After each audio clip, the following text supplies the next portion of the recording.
I went to kindergarten to pick up my 3-year-old son, only to encounter a mentally ill person taking revenge on society, swinging a knife wildly. To protect my son, I was stabbed dozens of times and collapsed in a pool of blood. Lucas sent the assailant to the police station and brought in the best medical team to rescue us. Before entering the operating room, I anxiously asked about my son. He told me with red eyes that our son had lost too much blood and died on the way. I passed out sadly, forgetting to mention my immunity to anesthetics. Just as I regained consciousness, I overheard Lucas's conversation with the doctor. "Mr. Lucas, the child could have been saved. Why did you give up on resuscitation? He was your own son, only 3 years old. I never intended for him to live. His birth was a mistake to begin with." And daring to ask me for a birthday gift, was he trying to claim inheritance of the company? Summer and my child will be 18 soon. I promised her I would give the company to our child as a coming-of-age ceremony, and I won't let anyone take it from him. It turned out that the marriage I thought was happy was nothing more than a living hell. If that's the case, I'll grant them their wish. The doctor glanced at my bloodied abdomen and sighed. "I just checked. Mrs., your injuries are so severe, but fortunately, the uterus can be saved. You may still have the chance to be a mother again in the future." "Who allowed you to save her uterus?" "Immediately remove it completely, so she can never have children again." The doctor widened his eyes in shock and exclaimed, "Mr. Lucas, you'll be handing over the company to Summer's son in 3 days. Even if Mrs. were to become pregnant in the future, it wouldn't affect anything. She just lost her child. Is it necessary to be so ruthless as to remove her uterus?" Lucas gently stroked my face, but the words he spoke were incredibly cruel, letting her give birth to that little ras. Cal was my biggest mistake. I never expected that rascal to dare ask me for a birthday gift. He must have wanted to claim inheritance of the company. I swore to Summer that I wouldn't let anyone compete with our child for the family fortune. Even though she married someone else back then, I must help her and her son eliminate any future threats. The door of the operating room was knocked, and a man's flippant voice was particularly harsh in the silent operating room. "Mr. Lucas, thank you for helping me forge the psychiatric evaluation and letting me off scot-free. I've already helped you kill that little rascal. What about the reward you promised me?" "I'll have 5 million wired to your account. Take the money and get out of New Oxford, and never show your face in front of Astor again." "All right, let's get the surgery done quickly. I still have to go with Summer to pick up the gift customized for Tommy Jr. Oh, and remember to give more anesthesia, don't let Astor hurt." The footsteps faded away, and I closed my eyes tightly, biting down on my teeth to prevent tears from flowing. It turned out that the person wasn't mentally ill at all. He was a hitman hired by my husband to reassure his beloved. My Tommy, he was only 3 years old, and on his birthday, he died in a meticulously planned murder orchestrated by his own father for a trumped-up charge.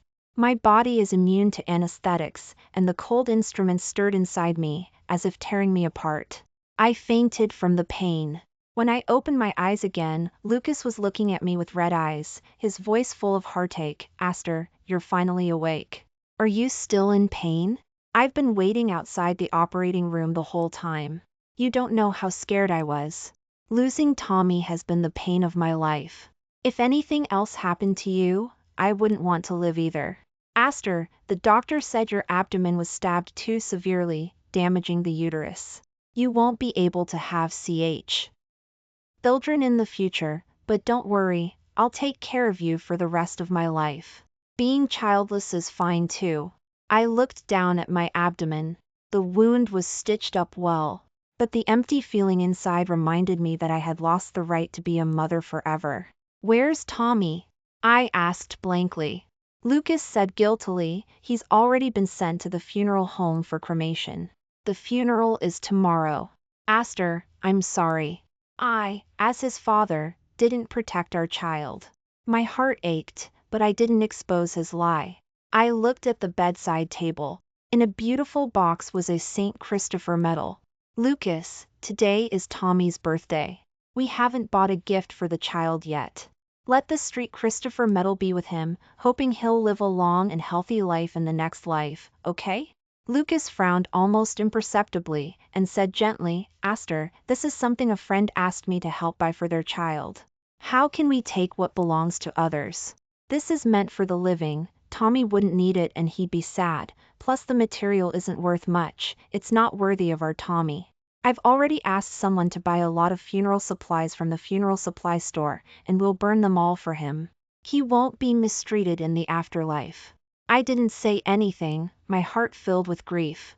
After being a housewife for so long, Lucas had forgotten that I was once a discerning jewelry appraiser. The material used for that street Christopher medal was the most expensive type of jadeite, priceless. The style was exquisite, engraved with the words peace year after year, carrying the parents' boundless love. For 2 whole months, I secretly saw Lucas buried in his study, designing the street Christopher medal bit by bit. I always thought it was the birthday gift he wanted to give Tommy. It turned out that in his heart, the ones who were truly unworthy were my son and I. At my insistence, Lucas helped me with the discharge procedures and took me home. He refused the nanny's help, took the initiative to wipe my body and wash my hair, carefully avoiding the wound on my abdomen. He even personally dried my hair, being the perfect, attentive husband. I used to be touched by his tenderness, but looking at the hideous scar on my stomach and thinking of Tommy's tragic death, my heart was only filled with desolation and numbness. Late at night, while Lucas was asleep, I went to the study and logged into his cloud drive with the computer. The password was Summer's birthday. It contained tens of thousands of photos and videos, recording every detail from Summer's pregnancy to their child's birth and growth. In addition, there was a prepared stock transfer agreement. In our 15 years of marriage, Lucas spent most of his time on business trips every year, claiming to be exploring the market, but in reality, he was spending time with Summer and her son. How ridiculous that I never suspected anything. The WeChat app in the lower right corner of the computer wasn't logged out. Clicking on it, the loving family chat group pinned at the top pierced my eyes. Over the past 18 years, Lucas had given Summer and their child countless precious gifts. Lucas, Tommy Jr. is just born, how can he drive a Maserati? You spoil him too much. By the way, I love the sapphire necklace, mwah. Lucas, Tommy Jr. is 3 years old today.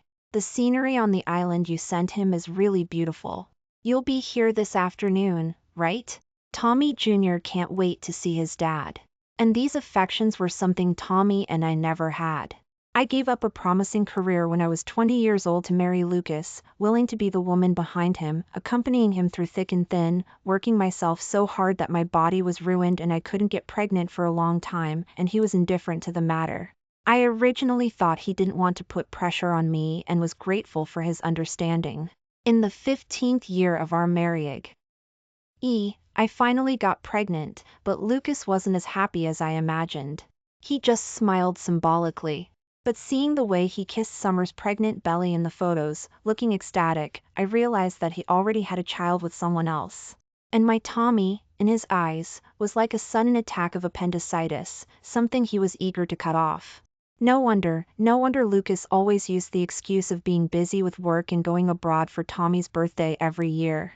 Because Tommy's birthday was only 3 days away from their child's, he had to go prepare in advance, afraid of slighting his darlings. I withdrew from the page, heartbroken, and called my best friend overseas. I'm willing to work as a jewelry appraiser at your company. See you in 3 days. Besides that, I also asked her to help me with some things. After doing all this, I went to Tommy's room. It was still the same arrangement. The pillow still had the unique milky scent of a child, but Tommy would never come back. I found a wishing bottle under the pillow. Inside was the birthday wish that the teacher had written for Tommy. The teacher said that a man has to be brave, so this year I finally mustered up the courage to tell Dad I wanted a birthday gift, but before I could finish, Dad walked away angrily. Actually, I just hoped that Dad could spend an hour with me on my birthday, even 30 minutes would be fine. I would be very, very happy. Tears welled up in my eyes. Lucas, is this what you call ambition? After printing out the divorce agreement, I hugged Tommy's blanket, smelled his scent, and cried all night. The next day, Lucas, despite his mysophobia, personally cleaned the fluid seeping from my wound, changed my dressing, and carefully wrapped it with gauze. The nanny looked envious beside me, but my heart was like dead ashes. He saw my red and swollen eyes and felt distressed. Aster, I know you miss Tommy. I miss him even more than you do, but you have to take care of your own B. Odie. I've already lost the child I loved most. I can't lose you too. Why don't you rest at home today and leave Tommy's funeral to me? Leave it to you? Leave it to you, the murderer who killed his own son? I suppressed the sarcasm in my heart and said faintly, no, I must send Tommy off on his final journey. When I arrived at the funeral, I saw Summer and a teenager supporting my mother-in-law from afar, talking intimately, making my mother-in-law smile. At such a solemn occasion, everyone was dressed in black. But Summer was wearing a haute couture red dress, and even the teenager was wearing a dazzling red suit. But my mother-in-law seemed to not see it, pulling them along, her eyes full of love. Afraid they would get hot, she even had the maid beside her hold an umbrella for them, as if that was her daughter-in-law and grandson. Seeing me, Summer curled the corners of her lips and said mockingly, Mother, I'm not hot. Aster is here. The sun is so strong, you should give the umbrella to her, after all, she's not like me. Her child died and she's injured, she needs to be taken care of. Hearing this, my mother-in-law looked at me, her expression disgusted and disdainful. It's just the death of an ungrateful wretch, what's the big deal? Who are you trying to show with your eyes like that? Pretending, not even caring about the reputation of our Lucas family. Even Summer and Tommy Jr. are more sensible than you, afraid that this old woman would get tired. They came as soon as they got off the plane and gave me expensive jade bracelets. They're much better than you, an ingrate. My mother-in-law had never liked me. She thought I wasn't good enough for Lucas. And because I didn't have children for more than 10 years, she scolded me for being a hen that couldn't lay eggs. Later, when I had Tommy, she disliked Tommy for always protecting me, thinking he was siding with an outsider, an ungrateful wretch.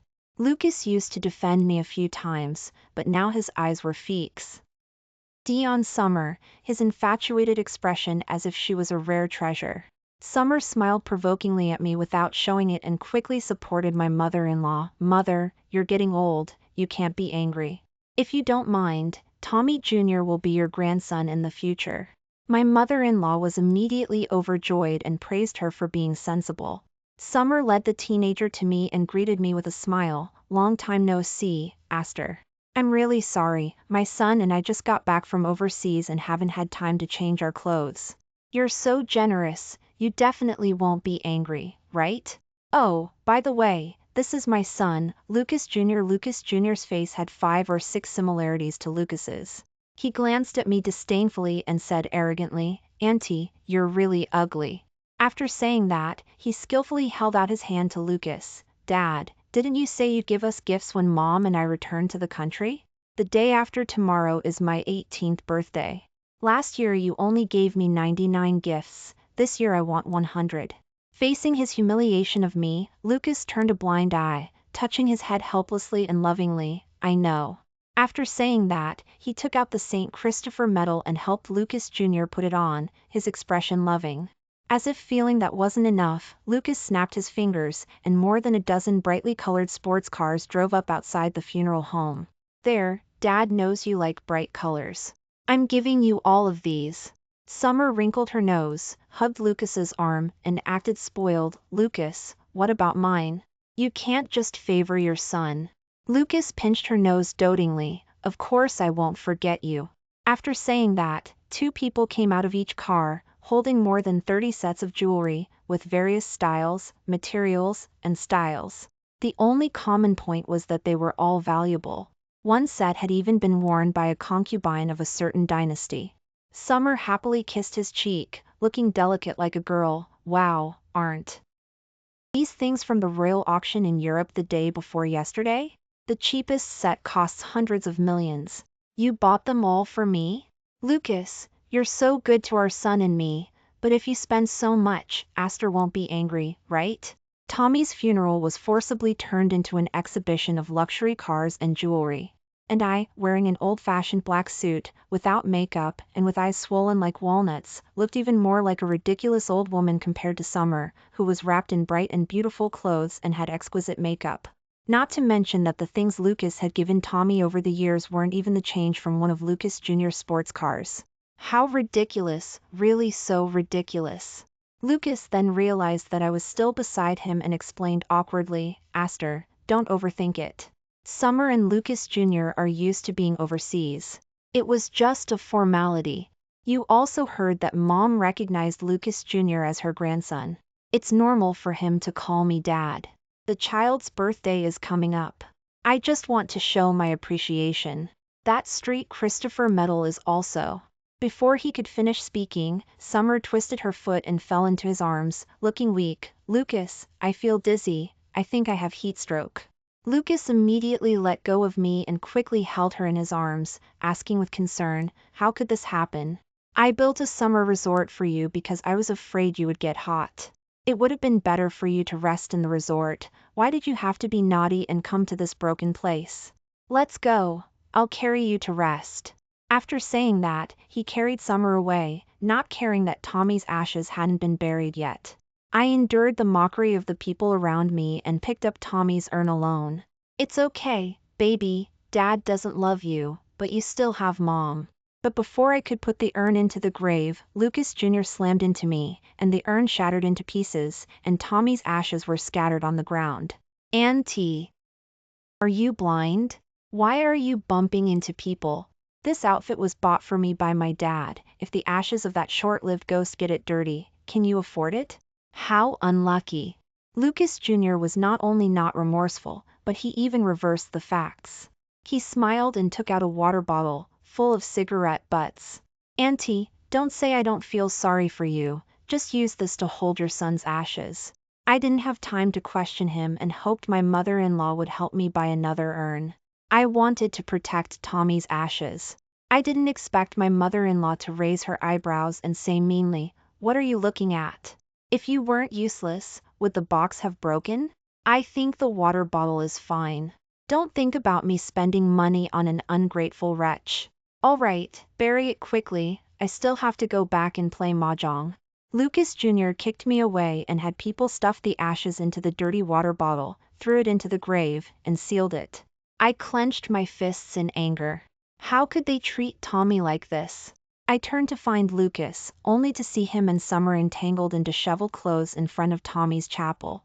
Lucas, Tommy Jr. is all grown up. He must be lonely. I want to give you another child. Lucas hesitated. Summer, all these years, to prevent your husband from finding out, you've been secretly raising Lucas Jr. outside. I've already separated you and your son and you've suffered a lot of grievances. How can I harm you again? And after all, this is Tommy's chapel. We can't. Summer reached out and touched him below, her voice charming. Lucas, for you, I'm willing to endure any grievance. He's not home all year round. He won't find out.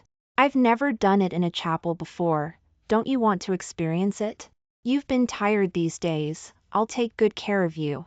Lucas's temples bulged, and he couldn't restrain himself any longer, lowering his head to kiss her. The scene became more and more indecent. I trembled and recorded everything.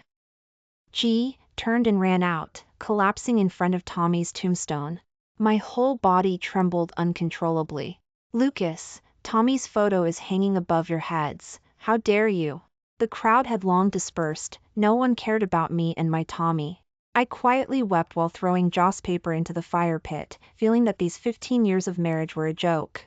The fire pit was suddenly kicked over, and sparks splashed on my hand, burning me. Summer suddenly appeared, smiling like a victor. Aster, watching Lucas and I have fun in front of your son's chapel, isn't it exciting? Even if you burn more joss paper, your short-lived son won't come back. Originally, if you had always been unable to give birth, I wouldn't have bothered with you, but you actually dared to have a child with Lucas. No one can take a cent from my son. The Shin family's property belongs to our son and me, and the one Lucas loves most is me. To reassure me, he's even willing to kill your son. It's so embarrassing to be a woman like you. If I were you, I'd kill myself now. I stood up in anger, and just as I raised my hand, Summer suddenly fell down the stone steps. Before I could react, a large hand pushed me down, catching Summer. Lucas held Summer and roared at me angrily, Aster, are you crazy? Who told you to touch Summer? Before I could explain, Summer said aggrievedly, "Lucas, I just wanted to comfort Aster, but she accused me of deliberately wearing a red dress to bring her bad luck, wanting to push me down and kill me so I could be buried with Tommy, and said she wanted to hire a shaman to turn Tommy into a vengeful ghost to bite me to death. Wah, I'm also very sad that Tommy is gone. I came as soon as I got off the plane. I was just too concerned. I didn't have time to change my clothes. Lucas, you know I'm timid. I'm so scared. Wah."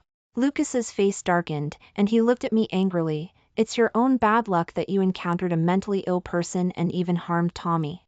Summer was afraid that you would be sad and blame yourself, and came to comfort you out of kindness, but you didn't appreciate it. Why did you push her? What's wrong with wearing red clothes? Summer already said she didn't mean to. Maybe Tommy likes bright colors. Why are you so fussy? You're even using Tommy to curse Summer. You don't even let your child rest in peace after he died. What kind of heartless mother are you? I harmed Tommy? I'm fussy? I'm heartless?" I cried and pointed to Tommy's tombstone, roaring, "Lucas, you think I'm heartless? Then are you being honest with yourself? Do you dare to tell Tommy to his face why he died? What surgery did you have the doctor do on his mother?" Lucas frowned. "What are you shouting nonsense about? Of course it's because you didn't protect Tommy well. That's why he died tragically. As for that surgery, was I wrong to ask the doctor to save your life? Aster, I think you should really get your brain checked. Don't pretend to be crazy here." Apologize to Summer quickly. Summer hugged his neck and pretended to be weak. "Forget it, Lucas. Although Aster wanted to harm me, she lost her child after all. Let's be generous. My foot hurts so much, I must have sprained it just now. Carry me to the hospital, okay?" Lucas looked at me with extreme disappointment and turned to leave without hesitation. Summer raised her head and silently said to me with a contemptuous and provocative expression, "Loser." Watching their backs, I knew that Lucas and I were completely over. I bought a new urn and had the cemetery staff help me take out Tommy's ashes, carefully put them in, and then left, holding them. Tommy didn't care for such a ridiculous funeral. My Tommy didn't need such a heartless father either.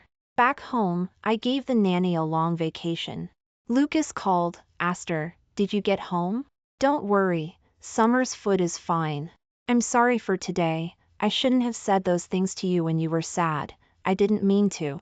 But His stone steps were so high, if Summer had fallen, what would have happened to Lucas Jr.? We don't have any children anymore. I just couldn't bear to see Lucas Jr. lose his mother again. Lucas Jr. is just a child. I'm his godfather after all, and I'm friends with Summer. It's only right for me to take care of them. Don't overthink it." I said faintly, "I know. It's okay. You take good care of them. You're always so considerate. Tommy always wanted to see the sea, right? I've booked the tickets. We'll leave the day after tomorrow to clear your head. Although Tommy is gone, we as parents still have to fulfill his wishes. Be a good girl and wait for me to come pick you up." All night long, Summer kept sending me WeChat messages. To compensate her and to make Lucas Jr. happy, Lucas bought a private jet and flew them to Las Vegas overnight for shopping. And my Tommy, 3 years, couldn't buy him a single trip to the sea with his father. Aster, what can you compare with me? Since I can't compare, then I won't compare. The next day, Lucas still didn't come back, but Summer sent me more and more photos and videos, even videos of her and Lucas having fun with different tools. I didn't reply. I just packed up all my and Tommy's things and donated them. On the third afternoon, Lucas finally remembered me and sent a message, "Aster, sorry, something came up at the company. I'll have the assistant pick you up at the airport first. I'll be right there." But he didn't know that Summer had just sent me another video a minute ago. Today was Lucas Jr.'s birthday, and Lucas had booked the most luxurious hotel to hold a coming-of-age ceremony for him. In the video, he was putting a pigeon egg-sized pink diamond necklace on Summer's neck, kissing her forehead lightly. "Summer, thank you for giving me such a good son. You are a great asset to our family." I didn't reply. After blacklisting him and Summer, I put the divorce agreement in a USB drive in a file bag, found a courier to send it to the hotel. After leaving Tommy's wish note on the table, I picked up Tommy's ashes, took one last look at this home I had lived in for more than 10 years, and resolutely went out the door, heading to the airport. Goodbye, Lucas. At the hotel, Lucas had just announced that he would make Lucas Jr. his heir and was about to sign the stock transfer agreement. The assistant suddenly ran in with the file bag, his face pale, and whispered in Lucas's ear, his voice trembling, "Mr. Lucas, something bad happened. Mrs. just boarded a flight overseas, that flight crashed." The pen in Lucas's hand fell to the ground. He stared blankly at the assistant, not reacting to what he meant. Summer quickly picked up the pen and stuffed it into Lucas's hand. "Lucas, what's wrong? Sign it quickly, the guests are watching." But Lucas pushed her away and pulled the assistant aside, frowning and asking, "What nonsense are you talking about? Aster and I agreed to go see the sea. I haven't even arrived yet. How could she get on a plane alone? And he didn't tell Aster that they were going overseas." The assistant quickly handed him the file bag. "Mr. Lucas, this was delivered by courier just now. It's from Mrs. to you. Please take a look." Lucas quickly opened the bag and found a signed divorce agreement and a USB drive. He stared incredulously at the column for the wife's name. Aster wanted to divorce him? Lucas subconsciously took out his phone, finding that from just now until now, Aster hadn't replied to his messages. In 18 years of marriage, from a young and inexperienced man to a middle-aged man approaching 40, Aster had almost always replied to his messages in seconds. This was the first time this had happened. Lucas felt uneasy and quickly sent a message to Aster. "Aster, where are you? Why aren't you replying to me? Aster, what's going on with the divorce agreement? It's not April Fool's Day, don't make such a joke." The next second, he sta. Read wide-eyed at the red exclamation mark. Qin had actually blocked him. Calling her resulted only in a switched-off message, meaning she'd probably blocked his number as well. But why? An unprecedented panic gripped Lucas's heart. He turned to leave, but Summer grabbed his arm.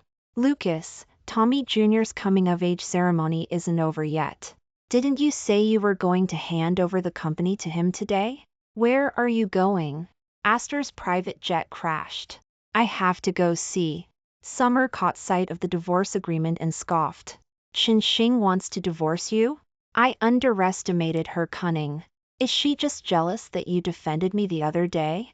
Resorting to faking her death and a divorce to threaten you, just to make you go to her? That's such a low tactic. Today is Tommy Jr.'s coming-of-age ceremony. She lost her own son and now she wants to bring bad luck to our Tommy Jr.? Lucas Jr. picked up the USB drive, a look of disdain on his face. "Dad, I've dated so many women like this. They pretend to break up or commit suicide, then turn around and post sentimental captions on social media, along with some tearful selfies, all to keep a man's attention. It's just playing hard to get. Ugly people are always so dramatic." Summer chuckled. "Exactly, our Tommy Jr. is so smart. He can spot a gold digger a mile away." Watching the mother and son laughing together, Lucas frowned. This was the second time Lucas Jr. had humiliated Qin.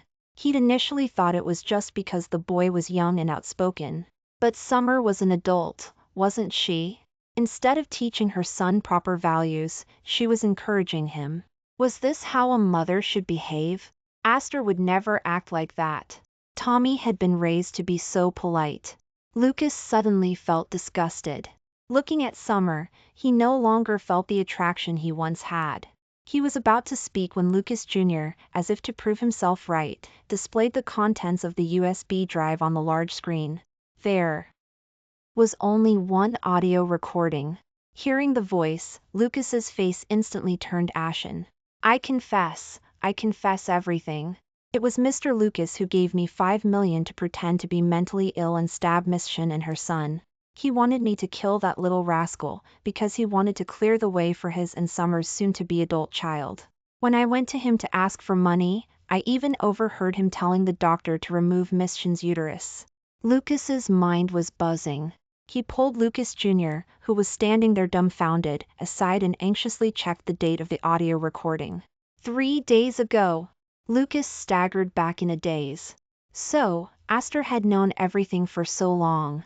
So, she had been planning to leave him all along? And he thought he had concealed everything perfectly. Lucas couldn't imagine how desperate Aster must have felt when she learned the truth. Why had things turned out this way? This was completely different from what he had envisioned. He had planned to give the company to Lucas Jr. to make up for what he owed Summer and her son, and then spend the rest of his life with Aster. A murmur swept through the room. After the initial shock, the guests began to cast scornful glances. I knew it. Why would Mr. Lucas suddenly give the company to an outsider? Turns out he's his illegitimate son. To harm the original wife's son for a cheap mistress and an illegitimate child. I don't believe Summer didn't know about it. How shameless! I heard she went to the child's funeral wearing a red suit with her son, and then had the nerve to say she didn't have time to change? Does she think we're all stupid? How long would it take to buy a black outfit on the side of the road? She just wanted to provoke Xing. Getting an advantage and acting innocent, isn't she afraid of retribution? The voices grew louder and louder. Summer's face turned paler and paler. She looked at Lucas with tearful eyes. Lucas, they're slandering me. Please. Say something for me. But Lucas, who had always defended her, was now like a man possessed, not even looking at her, and turned to walk out the door. He kept muttering to himself, Aster won't leave me. She'll be all right. I have to go find her. Lucas's mother suddenly appeared, blocking his way. She looked at him with dissatisfaction. Where are you going? I've already heard. That unlucky woman is dead. That pathetic good-for-nothing. I never liked her anyway. Good riddance. It's perfect. Lucas Jr. is your own son, and I like him very much. You should just marry Summer and her son. Lucas was stunned. Mom, what are you talking about? Summer has her own husband. Why would I marry her? Didn't Summer tell you? She's not actually married. She had her reasons for going overseas back then. So many years have passed, and she's raised such a big son for you. Let's not dwell on the past. Marry her. Summer shyly took Lucas's hand. Lucas, I'm willing to endure any hardship for you. Xing isn't good enough for you. She can't even have children. We're the perfect match. Now that she's dead, we can. Unexpectedly, Lucas shook off her hand and looked at her coldly. Hardship? What hardship have you endured? Over the years, I've spent several times more time with you than I did with Aster. The gifts I've given you, the money I've given you, Aster has never received any of it. But she never complained. Because of you, Aster lost her child and can never have children again. You don't even feel guilty, so why do you say she's not good enough for me? The one who has truly suffered is Aster. What do you have to complain about? Summer, what happened between us is in the past. Whether you're married or not, it's none of my business, because I have a clear conscience. Aster is my wife, and she won't die. Also, I never knew you would raise Tommy Jr. into such a spoiled brat. The stock transfer agreement is off. Don't let me hear you say why anything bad about Aster again, or don't blame me for being ruthless. He then looked at his mother, a hint of threat in his voice. Mom, you're getting old. Just play your mahjong and don't interfere in my affairs, unless you want to experience the feeling of only receiving the minimum state pension each month. With that, Lucas didn't look at them again and stormed out of the hotel without looking back. Lucas rushed home like a madman, but collapsed to the ground when he saw the scene before him. Aster had cleared out all of her and Tommy's belongings, not wanting to leave him with any mementos. Only a small note was left on the table, containing Tommy's birthday wish. Lucas remembered Tommy timidly saying to him that day, "Dad, can I have a birthday gift this year?"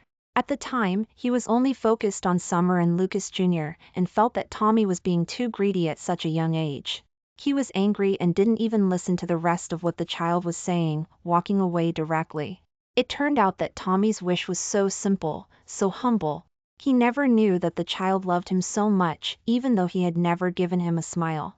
In contrast, Lucas Jr. had never asked for anything other than money and cars.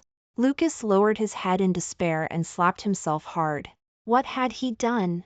The successful elite in the business world looked so disheveled at this moment.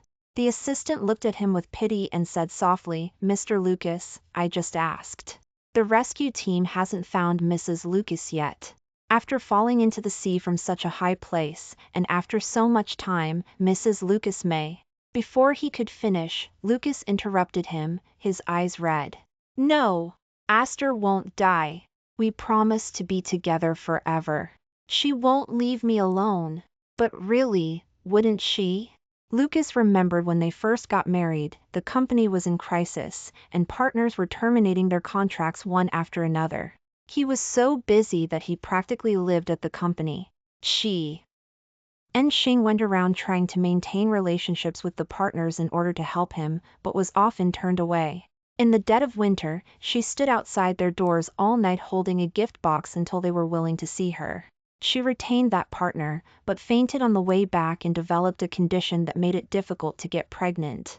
When Lucas received the news and rushed to the hospital, he saw Xing's pale face and felt extremely guilty, crying and saying he was sorry.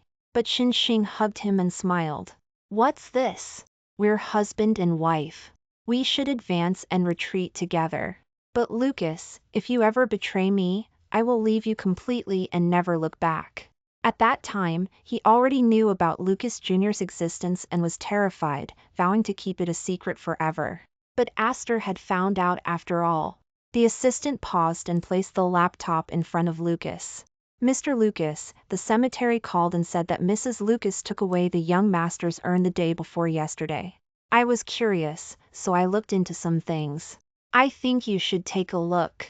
So Lucas saw everything that happened on the day of Tommy's funeral. His heart ached so much that he couldn't breathe. He didn't know that Aster had suffered so much. And when she needed him the most, he was actually with Summer. And Aster had seen it, and afterwards he had listened to Summer's one-sided story and bullied Aster with her. At the same time, the assistant followed the trail and found the chat logs between Summer and Xing. After reading them, Lucas was silent for a long time, but looked as if he had aged 10 years. After a long while, he said in a hoarse voice, "Issue a statement severing my relationship with my mother, and that Lucas Jr. has no relation to the Lucas family. Sue anyone who dares to spread rumors. From now on, stop all financial support to Summer and her son. At the same time, find someone to recover all the assets previously given to them. If Summer refuses to return them, use any means necessary. Crippled, dead, it doesn't matter. She forced Aster to leave me. She will pay the price." The assistant was shocked. This would mean that Lucas Jr. would become a bastard without a father. After the assistant left, the doctor suddenly called. "Mr. Lucas, how is Mrs. Lucas's wound healing? Remember to go to the hospital for regular checkups." "She won't go." "What?" Lucas choked with emotion. Aster found out the truth about Tommy's death and that surgery. She wanted to leave me, but the private jet crashed. The doctor was silent for a moment, then sighed. "Mr. Lucas, there's something I haven't told you yet. The day Mrs. Lucas had the surgery, she was bleeding from the corner of her mouth. When I checked, I found that her teeth were broken. I originally thought it was done by that person, but listening to what you said, she must have been immune to the anesthetic and didn't want you to find out that she had heard everything, so she bit them off herself. I can't imagine how much pain she must have been in." Lucas covered his face in agony. "Stop talking, please stop talking. Please don't remind me of how much of a beast I was, how much I lost." The doctor refused to stop.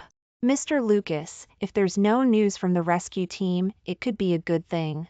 I think someone as strong as Mrs. Lucas wouldn't die so easily. But I'm also sure that whether she's dead or alive, she will never forgive you." After hanging up the phone, Lucas seemed to have lost his soul completely, but tears kept streaming from his eyes. After a long while, he stared blankly out the window and murmured, "Yes, Aster, someone as strong as you, how could you die so easily? But where are you?" At that moment, I had already landed in Y country and joined my best friend's company. My best friend's family had always been involved in the underground industry, and they were trying to clean up their image in recent years, so they started a jewelry company. She was overjoyed when she heard that I was willing to help. I asked her to arrange that private jet crash, and I also asked her to use her connections in the country to help me find the attacker from that day and record the audio. After I buried Tommy properly, I began to devote all my energy to work. Only in this way could I forget everything in the past as soon as possible. I didn't intentionally pay attention to the news in the country, but the trending searches were too eye-catching. Lucas had severed ties with his mother, giving her only the minimum living allowance each month and refusing her requests to meet. He recovered everything he had given to Summer and resolutely denied that Lucas Jr. was his son. Lucas Jr. had been spoiled rotten. His living standards suddenly dropped and he resorted to burglary and was sent to prison. Summer had given birth to Lucas Jr. in the first place to get money from Lucas, but now that her dreams were shattered and she hadn't worked in many years, and with no skills, she had no source of income now that Lucas was gone. She even chose to sell her body. Unfortunately, she was no longer young enough. Her legs were broken by debt collectors, and her income was meager. Once, she had an argument with a customer over the price, and was hacked to death in bed. Besides jewelry appraisal, I also developed a strong interest in jewelry design. My best friend was very supportive of my choice and actively introduced me to several big names in the jewelry design industry to teach me how to design jewelry. In less than a month, I designed a necklace with the theme of maternal love, called Angel. In every mother's heart, their children are angels. My best friend entered my angel design in a jewelry exhibition. I didn't think anyone would buy it. But that day, I received news that someone had bought Angel for 10 times the price, just wanting to meet the designer. That's how I saw Lucas again. In just 6 months, he had aged so much. Even his once black hair was streaked with gray. Seeing him, I frowned subconsciously and turned to leave. Aster, wait! I turned my head and looked at him indifferently. Lucas, you should know that the person I least want to see in this life is you. A look of disappointment washed over Lucas's face. He nodded awkwardly. I understand. I saw Tommy's birthday wish. I know I made an unforgivable mistake. I just wanted to see you, just to confirm that you're still alive. I'm very content. Aster, are you doing well? I laughed sarcastically. Without Mr. Lucas around to harm me, of course I'm doing well. If you never show up again, I'll be even better. Lucas's face turned pale. He couldn't speak for a long time. After a moment, he smiled bitterly. I knew you would say that, but I was always unwilling to give up. I always thought I had a chance. But looking at your eyes, I understand that I've lost you forever. Aster, don't worry, I won't bother you again. For me, you plucked all your feathers and worked hard for more than a decade. I'm sorry to you in this life, sorry to our Tommy. I will give you and your son an explanation. From now on, please fly freely. I will always bless you. With that, he turned and staggered away. Only a patch of dampness remained where he had just stood. A week later, a huge sum of money was deposited into my account. At the same time, news of Lucas turning himself in was trending in the country. The person who pretended to be mentally ill was also imprisoned. A few days later, news came that Lucas had committed suicide in prison. When he died, he was clutching the angel necklace tightly in his hand. No one knew how he had managed to bring the necklace inside, but that was no longer important. Upon receiving the news, I gently caressed Tommy's photo. My angel, finally at peace. The end.